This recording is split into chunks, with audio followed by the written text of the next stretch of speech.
묵상 중에 침묵으로 기도하여야 할, 침묵 중에 기도 드려야 할 중요한 기도 한 가지. 시편 제5편에서 성령께서 우리에게 가르쳐 주시는 두 가지 제목이 있는데, 하나는 두 가지 주제 중 하나는 지난주에 제가 설교했습니다만, 기도는 일이 아니라는 것, 기도는 어떤 현상이고 어떤 상태라는 것, 마치 심장이 뛰는 것은 일이 아닌 것처럼, 또 숨을 쉬는 것은 일이 아닌 것처럼, 심장이 뛰는 것은 생리 현상이고 숨 쉬는 것도 생리작용이에요. 일이 아니란 말이야. 그렇기 때문에 쉬지 말고 기도하라는 적절치 않다는 것, 멈추지 말고 기도하라가 맞다는 것. 왜? 이 일 같으면 쉬지 않고 기도하라라고 할 수 있죠. 그러나 현상이나 상태는 멈추지 말아야 돼요. 심장은 멈춰서는 안 되고 호흡이 멈춰서도 안 돼요. 그러니까 멈춤 없이 기도하라. 이 말씀은 곧 삶을 계속해라. 살기를 계속 살아있으라. 깨어있으라. 이런 뜻이라는 것을 첫째 주제로 가르쳐 주십니다. 그렇기 때문에 묵상 중에 드리는 침묵 기도도 분별하여 들으시는 하나님. 왜? 멈추지 않고 기도한다는 것은 말이 그렇지 쉽지가 않아요. 불가능해요. 어떻게 기도를 심장은 자율신경이 해주기 때문에 멈추지 않아도 돼요. 그런데 일이 아니지만, 아무리 현상이고 상태지만 기도를 소리 내지 않고도 계속한다는 건 할 수가 없어요. 왜냐하면 사람은 동시에 두 가지 일을 하기가 어렵기 때문에, 두 가지 것을 하기가 어렵기 때문에. 그러나 묵상을 기도라면, 묵상 중에 하는 기도라면, 생각 속에서 하는 말 없는 기도라면, 소리내서 하는 기도라면 멈추지 않고 하기가 불가능하지만, 묵상 중에 침묵으로 하는 기도, 일하면서도 하나님을 생각하고 잠자면서도 하나님과 연락을 닫고 밥 먹으면서도 하나님과의 감사 드림이 끊이지 않는 그런 관계일 때, 이게 기도라는 것. 그렇기 때문에 오히려 묵상하면서 침묵 중에 기도하기를 생활하는 것, 그것 자체가 우리의 삶 자체가 되게 하라는 것, 이것이 그 주제였습니다. 그리고 오늘은 그 기도 중에, 침묵 기도 중에 하나님께 꼭 간구해야 될 중요한 한 가지를 후반부에서 성령께서 가르쳐주고 있어요. 그걸 어떻게 성령께서 우리에게 말씀하시는지 귀 기울여서 듣기로 합시다. 1절에서 오 주여 제 말씀들에 귀를 주셔서 제 묵상을 분별하여 들으소서, 이렇게 간구합니다. 묵상이 뭐라고 했습니까? 묵묵할 묵, 생각할 상. 묵상은 문자 그대로 묵묵히 마음속으로 무슨 생각을 하는 것, 이걸 묵상이라 그래요. 소리냄도 없어요. 말로 표현해 드러냄도 없어요. 그러니 무슨 생각을 하는지 아무도 모르죠. 그러나 생각은 말로 하게 되어 있다는 것. 말을 말로 발설해서 표현하지는 않지만 속으로는 말하고 있는 것, 이것이 묵상이라고 했습니다. 속으로만 말하고 있기 때문에 그가 무슨 말을 하고 있는지 다른 사람은 알 길이 없어요. 그런데 다윗은 그의 말씀들에 귀를 주시어서 자기가 속으로 생각하고 있는 바를 분별해서 들어주십시오, 이렇게 하나님께 요구하고 있어요. 이거 보통 요구가 아니라고 했죠. 묵상이 아니라 소리내서 하는 기도라도 내 기도에 귀를 주십시오, 내 기도를 들어주십시오 하는 것은 무리한 요구라 그랬어요. 왜? 교실에서 강의하는 선생님이 학생들한테 내 말 잘 들어, 이렇게 말하거나, 또 저처럼 교회 강제상에서 설교하는 목사가 성도들에게 제가 드리는 이 말씀에 귀 기울여 들어주십시오 하고 성도들에게 요청을 한다면 몰라도, 하나님께 기도하는 사람이 하나님대로 제가 지금 기도하여 드리는 말씀들을 주의해서 잘 들으십시오, 이렇게 요구한다는 것은 암만 생각해도 무리한 요구가 아닐 수 없다, 이렇게 말씀드렸습니다. 왜 그렇다고 그랬습니까? 현재 세계 인구가 얼마입니까? 70억이 넘는다고 하지 않습니까? 그 많고 많은 사람들 중 지금 이 순간 하나님께 기도하는 사람이 아무리 많지 않다 하더라도 0.001%, 그러니까 100만 명 중 한 사람은 기도하고 있지 않겠어요? 그렇죠? 1%라면 모르겠어요. 0.1, 0.001도 모르겠어요. 그러나 0.0001 이런 기도하고 있을 것 같아. 지금 이 순간 암만 사람들이 기도하지 않는. 그러면 몇 명이 됩니까? 지금 이 순간 7,000명이 한꺼번에 기도하고 있는 셈이 돼요. 그런데 7,000명이 아니라 700명? 아니 70명도 아닌 단 7명이 한꺼번에 기도한다 하더라도 여러분 누가 무슨 말을 하고 있는지 헷갈리지 않겠어요? 알아들을 수 있겠어요? 또 한마디도 알아듣지 못할 거예요. 우리 같으면. 그런데 7명이나 70명이나 700명도 아닌 7,000명이 0.001%예요. 0.0001. 이 7,000명이 한꺼번에 와글와글 떠들어대면서 내 말 들어주십시오. 이렇게 제각기 자기 말에 귀 기울여 달라고 요구하고 있어. 이런 무리한 요구가 어디 있겠느냐고 우리가 지난주에 생각해 봤어요. 어디 그뿐입니까? 현재 전 세계에서 사용되고 있는 언어가 7,100여 가지나 된다고 그랬어요. 이 가운데 희귀한 언어들은 다 제쳐놓더라도 7,000명도 70명도 아닌 단 7사람이 만약 7가지 10대 언어가 약 10%야. 참고로 말씀드리는데 우리나라 언어는 사용자 수가 세계에서 22번째예요. 제일 많이 사용되는 언어가 영어, 그 다음에 중국어라 그러는데 그 다음에 영어보다 중국어예요. 중국어가 2위예요. 그런데 만다린어하고 관동어하고 다 합치면 중국어가 1위가 돼요. 그 다음에 세 번째가 스페인어예요. 그 다음에 프랑스어예요. 이런 순위로 내려가는데 이렇게 해서 7가지 언어로 한 사람은 한국어, 한 사람은 영어, 한 사람은 중국어, 한 사람은 히브리어 이런 식으로 7명이 7가지 언어로 한꺼번에 기도한다고 합시다. 그러면서 내 말에 내 기도에 귀를 기울여 주십시오. 이렇게 하나님께 요구하고 있다면 이건 무리한 요구가 아니겠느냐 말이야. 그러나 놀랍게도 하나님께서는 야 시끄럽다 한 번에 한 사람씩 기도해라 이렇게 역정내시는 법이 절대로 없고 히브리어로 해라 헬라어로 해라 하고 특정 언어를 지정하시는 법도 없고 통역을 세우라고 요구하지도 않으셔요. 그렇기 때문에 1,000명, 10,000명이 한꺼번에 각기 다른 언어로 기도하면서 자기 기도 들어달라고 하나님께 요청해도 전혀 문제가 되지 않는다 그랬어요. 말로 표현해서 소리내서 하는 기도가 아니라 묵상으로 하는 침묵 기도도 마찬가지라 그랬어요. 여러분 사무엘기상 1장에 보면 태가 닫혀 있던 한나가 어떻게 잉태해서 사무엘을 낳을 수 있었습니까? 그녀는 더도 말고 사내 아이 하나만 점지해 주십시오 하고 하나님께 기도했어요. 그런데 말로 기도하지 않았어요. 입술만 움찔거릴 뿐이었어요. 술 취한 사람처럼 말소리를 내지 않았어요. 엘리 제사장이 야 너 왜 술 취하고 있느냐 이렇게 지적할 정도였어요. 그런데 하나님께서 그녀의 침묵 기도를 들으시고 응답해 주셨던 것을 우리가 지난주 성경에서 확인했어요. 자, 말로 소리내서 하는 기도든 묵상 속에서 하는 침묵 기도든 하나님께서는 멈추지 말고 기도하라고 오히려 권고하신다는 것. 멈추지 말고 기도하라 하시는 하나님의 분부도 내 기도 주십시오 하는 요청만큼이나 무리한 요구처럼 들린다는 것. 그렇잖아요. 하나님께서 나더러 멈추지 말고 기도해.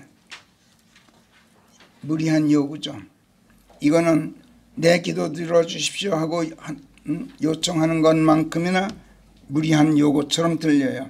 말이 쉽지 어떻게 멈추지 않고 중단 없이 기도할 수 있단 말입니까? 암만 생각해도 불가능해 보입니다. 그러나 기도는 일이 아니라 그랬어요. 아까 말씀드렸죠. 기도는 심장이 멈추지 않고 뛰는 것과 같은 현상을 의미하고 호흡이 끊이지 않고 지속하는 것과 같은 상태를 말한다고 그랬어요. 심장이 멈추거나 호흡이 끊어지면 죽는 거예요. 심장이 계속 박동하고 호흡이 끊임없이 지속하는 것은 일이 아니라 자율신경에 의한 생명현상이고 살아있는 상태를 말해요. 이것이 우리가 데살로니가 5장 17절을 쉬지 말고 기도하라가 아니라 멈추지 말고 기도하라라고 옮기는 이유라고 설명드렸어요. 따라서 멈추지 말고 기도하라는 하나님의 명령은 살아있음을 멈추지 말라, 이런 말씀이나 같다 그랬어요. 이 말씀을 하기 전에 17절에서 이 말씀을 하기 전에 앞에 16절에서 먼저 항상 기뻐하라 이렇게 말씀하셔요. 살아있는 것만큼 기쁨이 없죠. 그래서 항상 기뻐하라, 멈추지 말고 기도해라, 살아있음을 멈추지 말아라, 삶의 기쁨을 항상 누리고 있으라, 성령을 꺼뜨리지 말라. 우리를 살게 하시는 것은 성령이기 때문에, 그래서 멈춤 없이 기도하라 하시는 하나님의 명령은 사실은 전혀 무리한 요구가 아니다 하는 것을 우리가 지난주에 알게 되었어요. 그러나 아무리 그렇더라도 멈춤 없이 소리내서 기도하기는 절대로 불가능해요. 소리내서 기도하기는. 그래서 하나님께서는 숨을 쉬고 맥박이 뛰는 것처럼 소리내지 않고 은밀하게 기도하기를 권고하시는 거예요.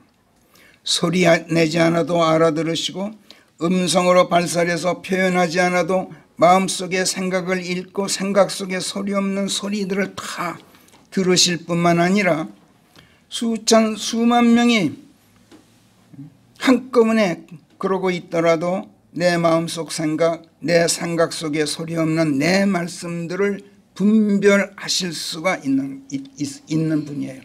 그래서 내 묵상을 분별해서 들어주십시오라고 1절에서 다윗이 기도하고 있다는 것. 다른 역본들은 이 분별해서 들어주십시오라고 기도하는, 내 묵상을 유념하소서, 내 묵상을 깊이 생각하소서, 이런 식으로 했어요. 성경을 그 사람들이 다 읽지 않았기 때문에 그게 그 단어가 갖고 있는 참뜻을 찾아낼 능력이 없어요. 자, 그렇기 때문에 여기 시편 5편 1절에서 오 주여 제 말씀들에 귀를 주셔서 제 묵상을 분별하여 들으소서. 펭귄새가 찬 바닷물 속에서 물고기를 잔뜩 잡아 뱃속에 가득 채우고 제 새끼를 찾아오는데 수천 수만 마리가 무리를 이루고 있는 중에서 제 새끼를 찾아가요. 어떻게 찾는지 참 신기하다 그랬어요. 제 새끼 소리를 분별해서 들어요. 끄악끄악하고 우는 소리를 제 새끼 소리가 달리 들리는 거예요. 이건 애미가 아니면 못 알아들어요. 그런데 펭귄은 끄악끄악 소리라도 내는데 이건 묵상 속에 소리가 없어. 그런데도 하나님께서 내 마음을 팍 짚어내신단 말이에요. 그렇기 때문에 이렇게 요청해도 전혀 무리한 요청이 아니라고 지난주에 제가 말씀드렸어요. 자, 여기까지가 우리가 지난주 성령의 조명하에서 시편 제5편을 살펴본 내용이에요. 자, 그런데 지금 여기서 다윗이 묵상 중에 무엇을 요청하고 있는가? 무엇을 요청하면서 그의 묵상을 분별해 들으시고 그의 말씀들에 귀를 기울여 달라고 기도하고 있는가? 오늘은 성령께서 이것을 우리에게 조명해 주실 참이에요. 다윗은 4절에서 뭐라고 말씀드립니까? 아까 제가 다시 강조해서 말씀드렸었습니다만 주께서는 사악을 좋아하는 신이 아니십니다. 그렇기 때문에 악이 주와 함께 거하여서는 안 됩니다. 이렇게 안 됩니다 하고 아주 강하게 말씀드려요. 또 5절에 보면 헛된 짓을 하는 모든 패역의 일꾼들,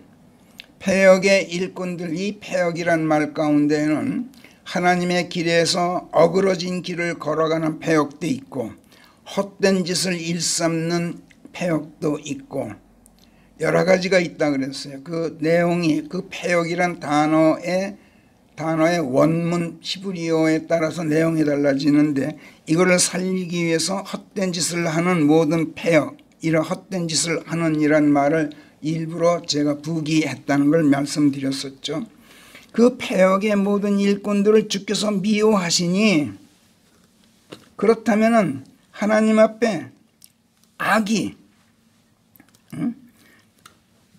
하나님 앞에 어리석은 자들이 주의 면전에 헛된 짓을 하는 어리석은 자들이 주의 면전에 있어서는 안 되지 않습니까? 이렇게 말씀드려요. 이거는 뭐냐면 그런데 하나님 앞에 지금 어리석은 자들이 있습니다. 서 있습니다. 이게 어찌된 일입니까? 이렇게 항의조로 말씀드리고 있다는 것.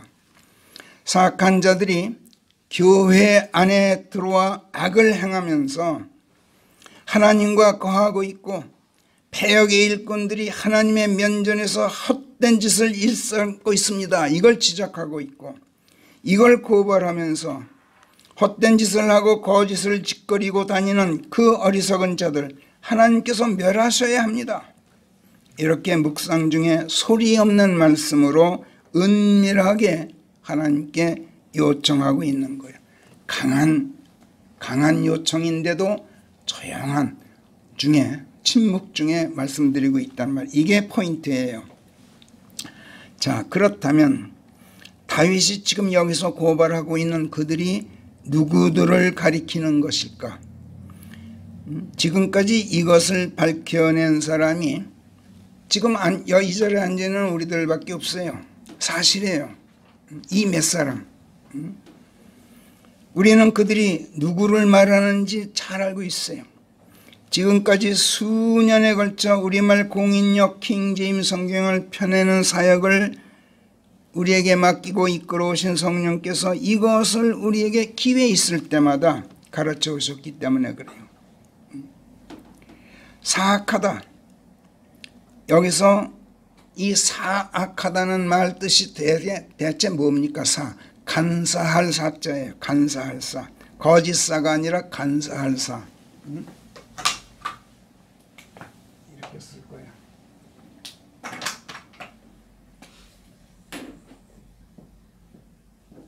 이거예요. 이 악이란 말은 선에 대해서 악한 것, 건강에 대해서 질병, 평화에 대해서 전쟁, 이렇게 배드한 것, 그것에 대해서 반대되는 모든 나쁜 것들을 말해요. 그러니까 도덕적인 거에 대해서 부도덕한 것만을 말하는 게 아니라는 거. 되게 악 그러면 도덕률을 생각하는데 그것만이 아니야. 사과가 썩으면 그거는 악이에요. 썩어 있으면. 좋은 게 아니면 항상 나쁜 거는 악이란 말이야. 미에 대해서 추가 악이란 말이야. 이걸 항상 염두에 두세요. 성경에서 그래요. 자, 간사할 사자에 악할 악자. 악해도 그냥 악한 게 아니라 간사하게 악한 것을 사악하다 그래요. 간사하게 악할. 간사한 게 누구입니까? 성경에서. 지혜가 있어 교묘하고 꾀가 많아서 약삭 빠르고 머리 회전이 빨라서 거짓말에 능하다 보니 교활하기가 하나님께서 만드신 어떤 피조물보다도 빼어났던 자. 그게 누굽니까? 창세기 3장 1절에서 뱀이라 그래요. 뱀이란 짐승. 즉 사탄이 사악한 자이고 사탄에게 미혹되어서 사주받는 자들, 그 마귀를 따르는 자들이 다 사악한 자들이에요. 그냥 악한 자들이 아니야. 간사하게 악한 자들이에요. 아주 교묘하게 악하단 말이야. 썩었는데 썩지 않은 것 같고, 추한데 아름다운 것 같고, 악한데 선한 것 같고, 이게 간사하게 악한 거예요. 이게 사악하다는 뜻이야. 자, 그런데 그 사악한 자 마귀나 사악한 마귀를 따르는 자들이 지혜롭고 머리 회전이 빠르고 꾀가 많은데도 이상하게 아주 어리석게도 헛된 짓을 하고 거짓말을 짓거리고 다닌다고 다윗이 지금 여기 시편 제5편에서 고발해요. 참 이상해요. 머리가 영리하면은 어리석은 선 안 되잖아요. 헛된 짓을 안 해야 되잖아요. 실속 있는 일을 해야 되고 거짓말이 아니라 진실을 말하고 다녀야 되죠. 그렇죠? 근데 이상하게도 지혜롭기가 말할 수 없고 성경에서 뭐라 그래요? 욥보다 지혜롭고 다니엘보다 지혜롭고 이렇게 하나님께서 사탄의 지혜를 극찬하셔요. 그런 자가 이상하게도 어리석기가 한이 없어. 헛된 짓을 하고 거짓말을 짓거리고 다닌단 말이야. 이것을 시편 제5편에서 성령께서 다윗의 입으로 고발하고 계셔요. 자, 그렇다면 그들이 누구들을 말하는가? 다윗은 그들이 하나님과 거하고 있는 악한 자들이라고 지적하고 있어요. 4절에서.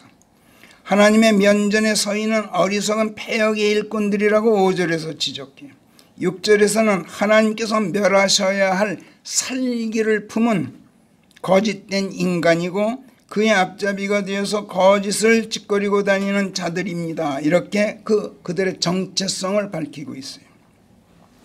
그런가 하면 그들의 입에 신실함이 없습니다. 그 내장이 사악 그 자체입니다. 그 속이 마귀의 속성 그 자체입니다. 그런데다가 목구멍은 열린 묘혈이고 무덤이 아니라 묘혈이라고 옮기는 거는 이거는 그냥 그레이브가 아니라 세팔카로 돼 있어요. 묘혈이야. 바위구멍 판 거. 예수님이 묻혔던 곳. 그래서 묘혈이라고 우리는 옮겨요. 그 속에 마음속에 더러움을 숨기고 있는 가운데 목구멍이 열린 묘혈입니다. 이 소리는 묘혈 속에는 썩은 시체가 들어있는 더러운 것이야. 마음속에 더러움을 숨기고 있단 말이야. 그런 가운데 사람들에게 간사한 말로 아첨을 하는 자들입니다. 듣기 좋은 말로 아첨을 합니다. 이렇게 9절에서 하나님께 고발하고 있어요. 또 하나님께 반역하고 불충한 죄들을 범한 자들이라고 10절에서 기소하고 있어요. 자, 그렇다면 그 인간 그리고 그 인간을 따르는 자들이 그 앞잡이들이 거짓을 짓거리고 다니면서 헛된 짓을 하는 그 패역의 일꾼들이 누구들을 말하는지 뻔하지 않습니까?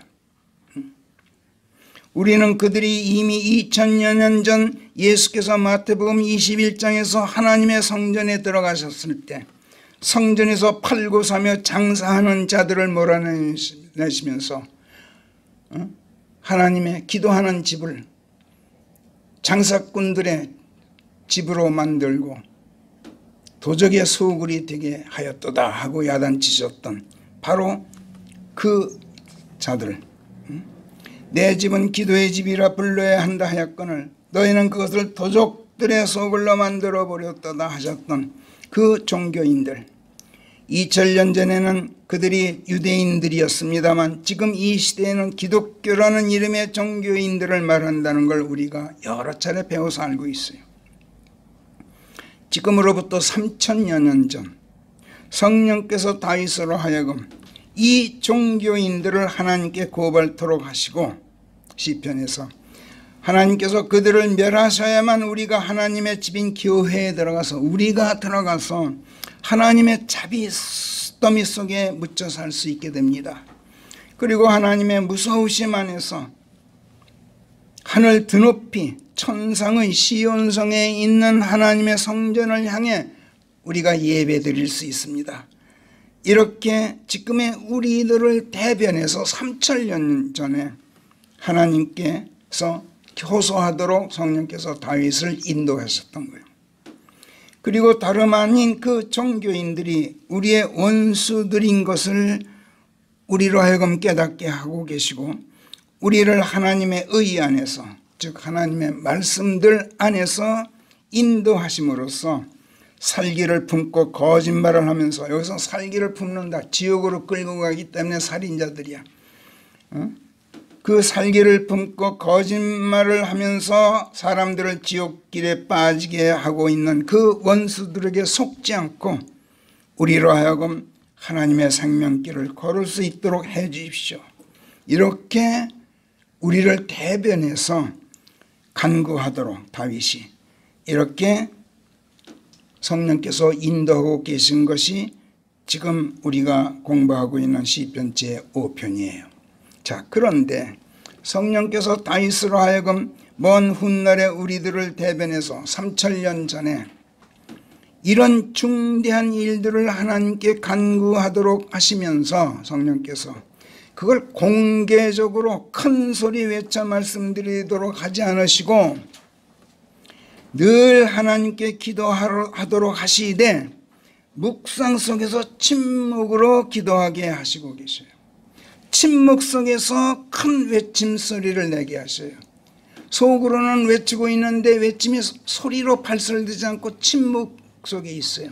그걸 하나님께서 분별해 들어주십시오 하고 간구토록 하고 계셔요. 이게 참 묘한 부분이에요.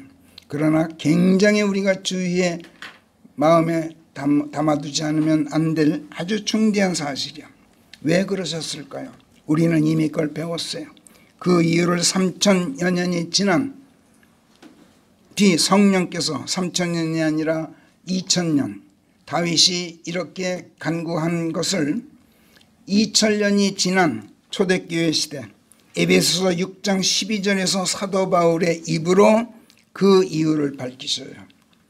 그 말씀을 또 2000년이 지난 그 뒤로 2000년이 지난 우리들에게 제가 잘못 드렸어요.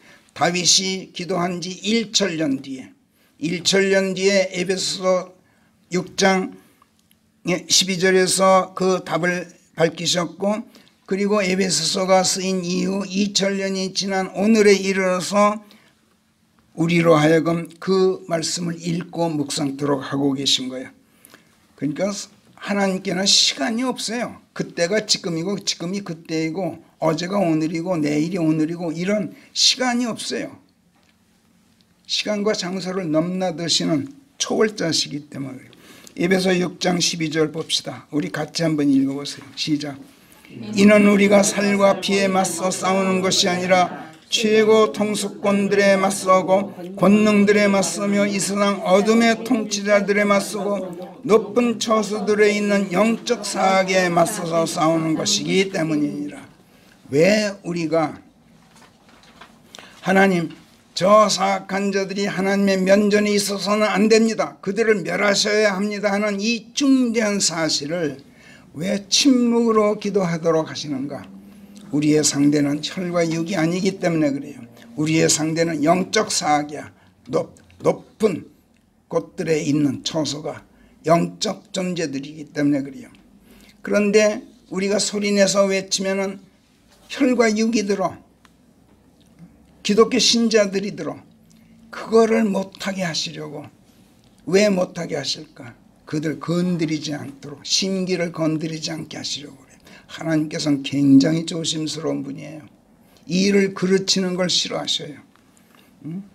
우리가 타파해야 할 싸움 상대가 종교인들인 건 사실이지만 살과 피를 가진 사람들이 아니라 살과 피를 가진 사람들을 뒤에서 조종하고 사주하는 아주 사악한 이 세상의 군주로서의 최고 통수권을 가진 마귀, 그 마귀에게 악한 권능을 받고 세상에 내려와서 활동하고 있는 이 세상 어둠의 통치자들, 적그리스도들, 마귀들이고 적그리스도들이야. 그 처소가 이 아래가 아닌 저 높은 곳에 있는 공중권세 잡은 자야. 그 영적 사악들이기 때문에 마귀와 사악한 그의 권능자들을 하나님께 고발하고 그들의 멸하여 달라고 기도하되 그 기도가 그들에게 이용당하고 있는 신자들에게 귀에 들어가면 그들이 호응하는 게 아니라 반발하고 기분 나빠해. 이거를 하나님께서 염려하신단 말이야. 그래서 침묵 기도로 하나님께 말씀드리도록 하고 계신 거예요. 그래서 우리가 그 영적 사악들을 멸할 수 없어. 우리 힘으로는 멸할 수가 없어. 그래서 하나님께서 멸하셔야 합니다. 이렇게 간구하고 있는 거예요. 그런데 이 호소를 어째서 우리가 큰소리 외쳐 하나님께 말씀드리지 못하고 묵상 중에 침묵의 기도로 간구해야 하는지 그 답을 찾아낸 사람이 하나도 없어요. 성경에 다 그 이유가 밝혀져요. 놀랍게도. 마귀가 들을까봐 무서워서 속으로 소리내지 않고 은밀하게 하나님께 호소하고 있는 게 아니에요. 종교인들의 심기를 건드리지 않기 위해서요. 섣불리 그들의 심기를 건드리면 반발만 살 뿐 그들을 생명의 길로 인도하는 사역을 완전히 그르치게 돼요. 그들이 마귀에게 속고 마귀에게 사주된 가운데 종교화되어서 관념 유희로 종교놀이를 하면서 마귀의 반역에 가담하고 있기는 하지만 그들 자신은 그걸 몰라요. 그런 사람들에게 당신들 마귀의 반역에 가담하고 있는 마귀의 자식들이 한번 해보세요. 바른 말이죠. 그런데도 그들의 심기만 건드리지 역효과를 내게 돼요. 마태복음 17장에서 종교인들이 베드로에게 와서 너희 선생 공세를 내니? 이렇게 힐문했어요. 따졌어요. 베드로가 엉겹길래 그래 이렇게 대답했어. 그리고 집에 돌아오자 예수께서 먼저 입을 여시고 시몬아 너는 어찌 생각하느냐? 땅의 왕들은 관세나 공세를 누구한테 받느냐? 자기네들 자녀들한테 받느냐 아니면 타국인들한테 받느냐 이렇게 물으셨어. 그러니까 타국인들에게 받습니다. 이렇게 대답은 그랬거든. 그랬더니 그러냐? 그렇다면 우리는 면세다. 우리는 내지 않아도 된다.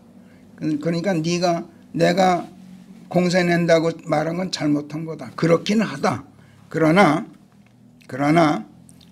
마태복음 17장 20절에서 그렇기는 하되 같이 읽어봐요. 27절 그렇기는 하되 시작 그렇기는 하되 우리가 그들의 심기를 건드려서는 안 되나니. 보세요.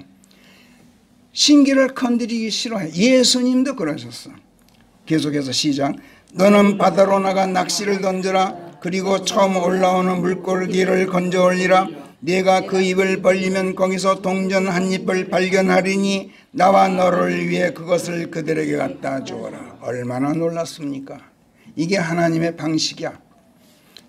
자신의 원수들에게 접근하는 하나님의 방식이란 말이야. 예수께서 종교인들이 무서워서 이렇게 말씀하셨겠습니까? 우리가 저들의 심기를 건드려서는 안 된다고 분명하게 말씀하셨지 않습니까? 심지어 성령께서는 로마서 13장 8절에서 서로 사랑하는 것 말고는 아무 빚도 누구에게 지지 말라 그랬어요. 부담을 주지 말아라. 사랑하는 것 말고는 부담을 주지 말아라. 얼마나 놀랐습니까? 로마서 15장 1, 2, 3절 우리 같이 읽어요. 15장 1절부터 시작 그런즉 우리가 강하지만 강한 우리가 우리 자신이 좋을 대로 하지 말고 모름지기 연약한 자들의 연약함을 감당해야 하느니라. 우리는 저마다 세워주는 일을 우리 자신의 선으로 삼고 자기 이웃을 기쁘도록 하자. 그리스도께서 당신 자신이 좋으실 대로 하지 않으셨나니 기록되기를 주를 헐뜯던 자들의 비방이 제게 퍼부어졌나이다 한 대로 하셨느니라.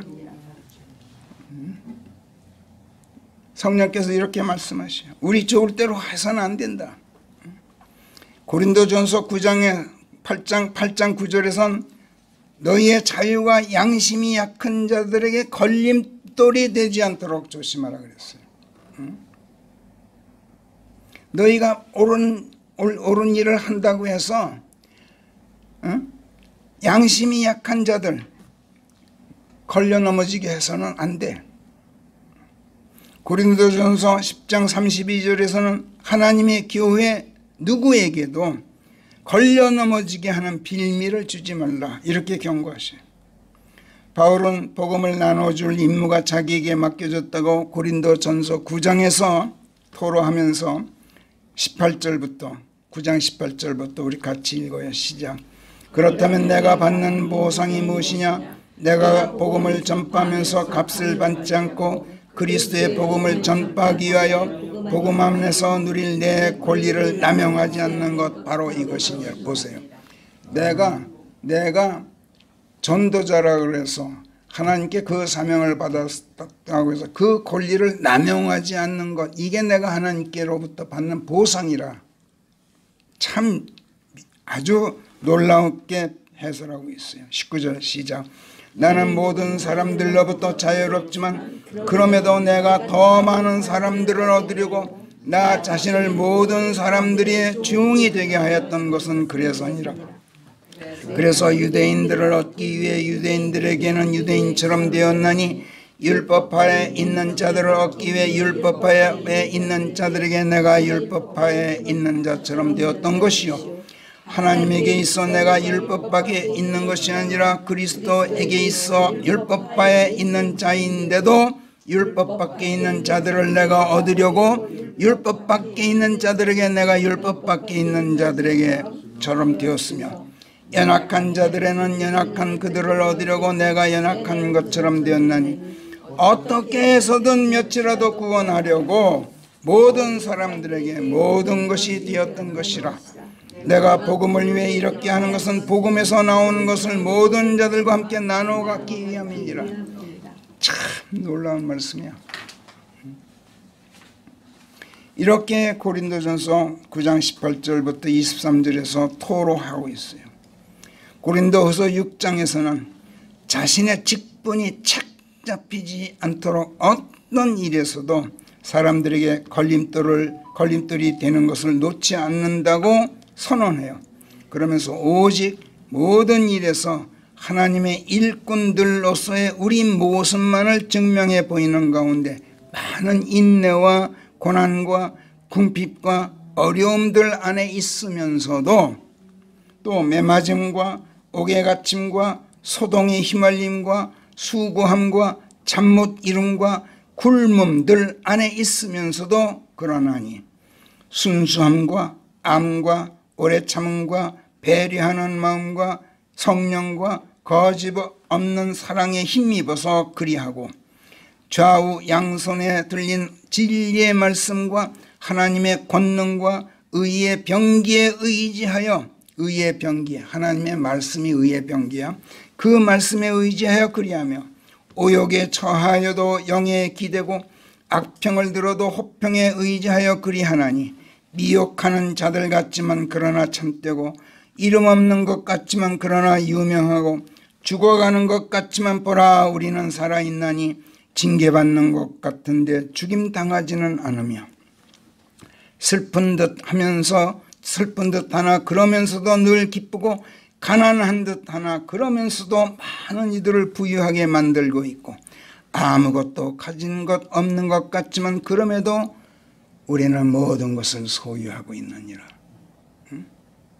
이렇게 아주 감명 깊은 말씀들로 우리의 심금을 울리고 있어요.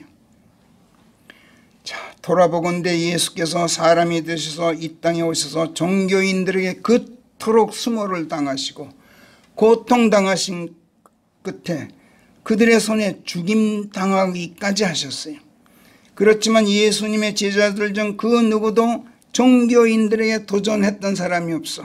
그들의 심기를 건드리면서 도발한 사람이 하나도 없어요. 성경 어디를 봐도 없어요. 예수님을 재판하러 왔던 관원의 종의 귀를 베드로가 귀를 칼로 뽑아서 잘라버린 것 하나밖에 없어요. 예수께서 승천하시는 그 놀랍고 권능 넘치는 그 위대한 장면을 올리벳산에서 직접 목도하고 돌아온 그들은 예루살렘으로 돌아가 예수님을 핍박하던 종교 세력의 항거에서 반란을 일으킬만 했어요. 그런데 그러지 않고 어떻게 했습니까? 곧바로 어떤 다락방으로 올라가 거기서 베드로와 야고보와 요한 그리고 안드레와 빌립과 도마와 바돌로메 마테와 또 알페오의 아들 야고보와 셀로 시몬과 야고보의 형제 유다가 여인들과 예수님의 모친 마리아와 주의 형제들과 더불어 한 마음으로 기도와 간구에만 전념하였다. 이렇게 사도행전 1장 13절 14절이 쓰고 있어요. 그들이 무력해서 그렇겠습니까? 그들이 종교인들을 두려워해서 그렇겠습니까? 그들이 예루살렘과 온 유대뿐만 아니라 사마리아와 땅끝자락까지 나아가서 예수님의 증인들이 되어주어야 한다고 지시받지만, 그러나 성령께서 그들에게 임하기 전까지는, 임하시면 권능을 받게 되어서 그렇게 할 수 있게 되기까지는 은인 자중하라고 충고하신 예수님의 말씀에 순종해서 그들이 그렇게 기도에만 전념했던 것을 우리가 성경에서 읽어요. 자, 그 뒤로 초대교회에서 중세 시대를 거쳐서 근세에 이르기까지 수많은 그리스도인들이 하나님의 말씀들을 고수하다가 종교 세력에 의해서 박해받고 죽임을 당했지만, 그들이 직접 총칼 들고 종교 세력 혁파에 나선 일은 한 번도 없어요. 역사적으로. 그들은 죽어서 하늘에 올라가서야 그 hom들이 천상의 성전 제단 아래에서 하나님께 큰 소리로 외쳐 호소하는 걸 우리가 요한계시록 6장 10절에서 읽어요. 오 거룩하고 참되신 주여, 땅에 사는 자들을 주께서는 언제까지 심판하지 않으시고 언제까지 저들에게 저희 피를 원수 갚지 않으려 하시나이까. 이렇게 호소해요. 요한계시록 6장 10절에 보면 그래요. 종교 세력은 땅에서는 혈과 육을 지닌 사람들이에요. 땅에서는. 그러나 하나님께 반역하고 우리들 참된 그리스도 신앙인들을 억누르는 그 주동자는 높은 처소들에 있는 영적 사학 세력이야. 최고 통수권자들이고 권능들이고 이 세상 어둠의 통치자들이에요. 그 원수들을 멸하여달라고 우리가 멈춤없이 기도하는 것은 혈과 육을 가진 사람들을 그 영적 세력에서 건져내기 위해서 드리는 기도예요. 그러나 이 기도 역시 묵상 중에 소리 없이 침묵으로 기도하는 지혜를 성령께서 오늘 시편 제5편에서 공급해 주고 계셔요. 여러분, 영적 전쟁 하지만 우리가 맞서 싸우는 상대는 영적 세력이지 혈과 육이 아니야. 그 영적 사악 세력에 맞서 싸우더라도 우리가 싸워야 할 상대는 그 세력이 아니야. 그 세력에 속아 넘어가는 우리들 자신이란 걸 우리가 잊지 말아야 돼요. 그 사악한 세력은 예수께서 우리들을 이끌고 이 땅에 장차 내려오실 때 타도되도록 되어 있어요. 그러므로 성령께서 에베소서 6장에서 우리가 마귀의 간계에 넘어가지 않기 위해서, 그 간계에 맞서 버틸 수 있기 위해서 하나님을 전신갑으로 입고 그리스도 안에서 강건하라, 그리스도의 권능 안에서 강건하라고 충고하셔요. 에베소 6장 13절부터 18절까지 우리가 함께 읽고 설교를 마치겠어요. 에베소 6장 13절부터 시작. 그러므로 하나님을 전신갑옷으로 너희에게 가져다 입힐지니 그래야 악한 날에 너희가 능히 버틸 수 있고 모든 것을 따은 뒤에 굳건히 서 있을 수 있느니라. 그러므로 진리로 너희 허리를 동여맨 가운데 그리고 의의를 가슴판으로 두른 가운데 굳건히 서 있으라. 또 너희 발에는 화평의 복음을 전발 만반의 준비를 신발로 신기라. 무엇보다도 믿음을 방패로 들고 있어 그것으로 그 사악한 자의 모든 불화살들을 능히 막아 끌 수 있게 되어라. 또 구원을 투구로 가져다 쓰고 성령의 칼을 가져다 찰지니 하나님의 말씀이 그 칼이니라. 모든 성도들을 위하여 성령 안에서 모든 것을 다한 기도와 간구로 항상 기도하고 그 위에 모든 것을 다한 끈기와 간구로 깨어 있으라. 너희 자신과 싸워. 너희 자신을 단속해. 이게 결론이에요. 기도하겠습니다.